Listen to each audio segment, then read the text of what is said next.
Hey everybody, it's Jeff from Winophobia.com. Thanks for checking in with us today. We are live at 1111 Mississippi here in St. Louis, and we are pleased to be sitting with Scott Gaghan. And the title, please, sir. Your title is? Wine Director. Wine Director. Or Wine Guy. The Wine Guy. So when you're at the restaurant, you don't know what the heck you're going to order. The Wine Guy comes over and helps us out. So thanks for having us over today and giving us a little glass of wine to try out. No problem. I'm an avid fan of this restaurant. I come here a lot. And, you know, I noticed some interesting nuances with your wine list, and you seem to have a lot of Northern California wines and some interesting varietals that are found predominantly in Italy. Correct. So tell us about that. Why did you go with that style? What's going on with the wine list here? Well, 1111 Mississippi was originally coined as a Northern Californian cuisine with Tuscan Italian influences, so we figured we'd create a wine list that was focused around domestic wines, mainly coming from California, Washington State, Oregon, and then also focusing most of the wine list on Italian-fused wines or wines coming from northern, central, or southern Italy. Okay, fantastic. And it's one of our goals is always to kind of expose people to new things, and you know, I noticed again a lot of interesting varietals. How did you pick this wine list? You know, where does some of that thought come from? As far as experience in like creating the wine list, the ownership and myself, when we opened the restaurant, we were coming off another career where we all managed cruise ships for a living. So not a bad gig. It was a good gig, tough work, but a good gig. But we did a lot of work with cruise ships that were based in New Zealand, based in Australia, based throughout Northern and Central Europe, throughout the Mediterranean. So we had experience with a lot of A, travel, and B, exposure to France, Greece, Italy, and other Mediterranean countries, a lot of wine growing regions. So we figured we'd come back here and create the restaurant and first focus in on Italian fusion. Okay, so picking the wine list came down to having good valued wines that represented what we were trying to do as a restaurant, and representing wines that came for us domestically, and representing wines that came from Europe that we were familiar with. Okay, so I've heard a lot of fancy wines coming from Napa and Northern California. So is this list laden with $200 Cabernets, or you know, or are there a lot of medium price and lower tier wines that new wine drinkers can get into? Well, I think one of the greatest appeal of 1111 Mississippi, and one of the greatest appeals of our wine program, is the value of our wine program. You can come here and you can have a great bottle of wine for $30. You can, if you want to step up and have a great bottle of wine for $60, that's fine. There are some products on the list that are going to go over 100, but very rarely. My main focus is someone likes to sell wine. I say my sweet spot's around $48 a bottle, where someone can find an awesome bottle of wine that's not going to break the bank, and at the best point, they can afford to have 2 bottles with their dinner. Okay. That's awesome. Yeah, that's not a bad price point. How about the menu? The chefs obviously come up with a beautiful menu here. How does that mingle with your wine list? Do you guys talk about that, or how do you work the synergy with that? Well, for the most part, I tend to create the wine list in regards to the menu that's being presented. We change our menus quarterly. Obviously, we're going to move into spring and summer now, so there'll be some significant changes on the menu, and I kind of let the chefs do what they need to do on that regard. And in the winter times, in the fall and winter, we're going to move to a heartier selections. So therefore, I'm going to take my wine list and I'm going to make either features or new additions to the wine list that are going to pair well with the new menu that we're creating for that quarter, for the most part. More specifically, I guess that can be seen in the Wine by the Glass program, where you have a little more flexibility to steer the wine program in that area to have more spring and summer wines, or as opposed to fall and winter wines.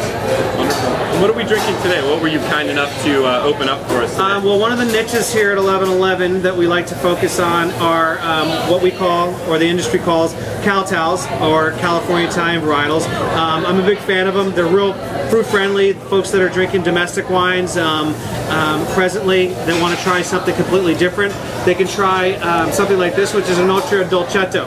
A Notria is a Mendocino red Dolcetto. Dolcetto is indigenous to northern Italy. It's one of their common red grape varietals that is grown consistently in Piedmont, and but this one is grown in Napa Valley, or I'm sorry, in Mendocino County. So what we're going to find in a California Italian varietal is what a lot of folks like when they drink, or they're familiar with domestic wines. They're going to find a little more fruit forwardness, a little less rustic style, and maybe a little less terroir than they may find in an Italian wine. So it's a real great introduction for someone into an Italian varietal that's very popular, but it's a little bit more palate pleasing to someone that's normally drinking California Merlot or California Cabernet or whatever it may be. The other wine we're doing is called Tolani Valdesante, which is a Tuscan wine, 100% from the region of Tuscany. What I love about this wine is it's predominantly Cabernet Sauvignon, which again, French in origin. It is also secondary Cabernet Franc, and the third component is Sangiovese, which is the mother grape of Tuscany, of course. This wine shows to me the best of both worlds, where it has awesome New World style, but it has very rustic characteristics to it that kind of do a balance of old and New World, which I love the most as far as styles of wine that I drink. Awesome. These wines are good. I can attest to that. As far as the value goes in the wine list, though, and you're talking price point, you know, me specifically, I'm the kind of guy that wants to try to find the best $12 bottle of wine, because I like to have 1 or 2 bottles a day. So it gets expensive. So for me, I'm the kind of guy that's going to say, hey, what can I get for 10 bucks? What can I get for 12 bucks that I can take home and I can enjoy and open another bottle at the same time without really breaking the bank? So that's the kind of way we write the wine list here, so people can come do the same thing while they're dining. Okay, and I think that's what you, the viewer at home, wants to find, those value plays. You know, we've been here for some nice parties. You guys do special events. It seems like you have a really great room downstairs. You want to tell the viewers, what do you guys do in those terms? What kind of room is that downstairs, and what can they expect if they come here? Well, we have downstairs what we have coined the wine room, or it's gained its name over the years. What we do in there is 2 types of menus. We do a party menu, and then we also do a chef's tasting menu. Chef tasting menus are a little bit more for the folks that are a little more adventurous, that are going to let us design their menu for them. That's okay. Dirk was interrupting me. He's not allowed to talk, but he did interrupt me there. No problem. So you can go 2 different directions. You can let us design the menu for you, where the chefs will put together a menu. Everyone in the party will eat the same thing, and therefore we'll go ahead along and we'll pair wines with each course. As you move through your progression of courses, you'll have a different pairing of wine. Quantity of wine and quality of wine depends on the purchaser. We can cater to any thoughts, any needs. A lot of times people just say, do what you want to do, and we kind of follow suit. That's the most fun, to be honest. Exactly. Just let them do it. So the room seats 12. We do usually parties between 8 and 12. We book it twice an evening on Friday and Saturday nights, but on a Monday through Thursday basis, it's really just open to the public, first come, first serve. If there's a party that size, we're happy to seat you in there. A lot of people walk in, and surprisingly enough, they'll have an 8-top and they get sat in the wine room. It's a great environment. It's a little more private, and they have a little bit more personal service from myself or whoever the bartenders are, because we're in there. It's the only challenge sometimes is that people don't realize it is our active wine cellar. Right. So if we're going to sell 60 bottles in a period of an evening, well, you're going to see our faces 60 times during your meal. And that's where we got to know this guy the most. We were in there over the holidays, and It was a beautiful room. It's amazing. It's an awesome dining experience. Now we're here on a Wednesday tonight. You have some specials on Wednesday. So what goes on a Wednesday night?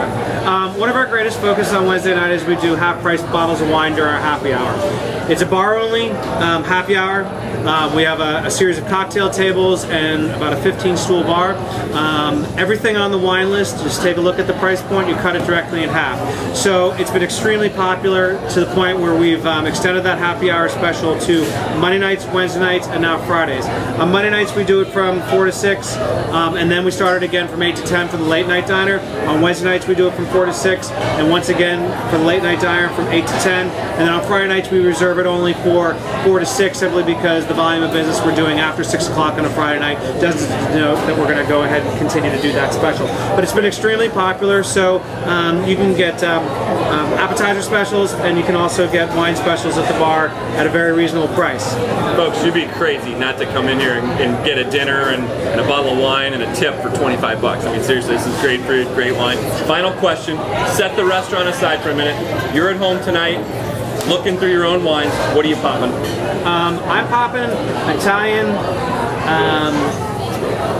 blends that have a perfect balance of old world rustic style and new world influences. I think the problem, or not a problem actually, kind of as Americans we're weaned on products that we grew up with, and a lot of that's California products, until you start to you know, invest and start to take the time to learn French, German, Spanish, certainly Italian wines, but I'm an Italian wine lover. I like wines more so from the north and or the south than in central Italy, so I'm going to be drinking something from Piedmont, or probably something from Sicily or Umbria from central Italy, or even Montepulciano from a little bit south central Italy. Folks, there you have it. You heard it from the expert. Scott, thank you so much. I really appreciate you letting us come out. Folks, you've got to get out to 1111 Mississippi. Most of you have probably eaten here or at least heard of it. Get out here and come see what they're doing. For all the winophobes out there, thank you so much for tuning in, and check us out at winophobia.com. Take care. Bye-bye. Bye. Rocked it. Nice. I love the restaurant. The wine is fantastic, and there's such a knowledge about the wine that Scott and Jen and Verna know so much. It's so helpful. It's just very easy, and there's great wine, and the place is just fantastic.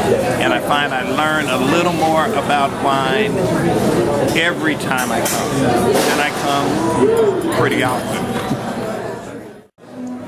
What I love about 1111 Mississippi is the amazing people that work here every day and make you feel very comfortable and at home.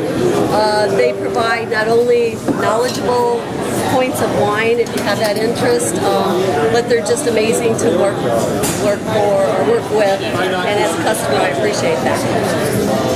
On Wednesday nights they have half-price bottles of wine and $5 pizzas, and we're here every Wednesday. Food, as Val said, the half-price pizzas and steaks are really good, but the people, like Cheryl said, are the greatest. But it's a nice chance to test out different kind of wines you like on half-price bottle of wine.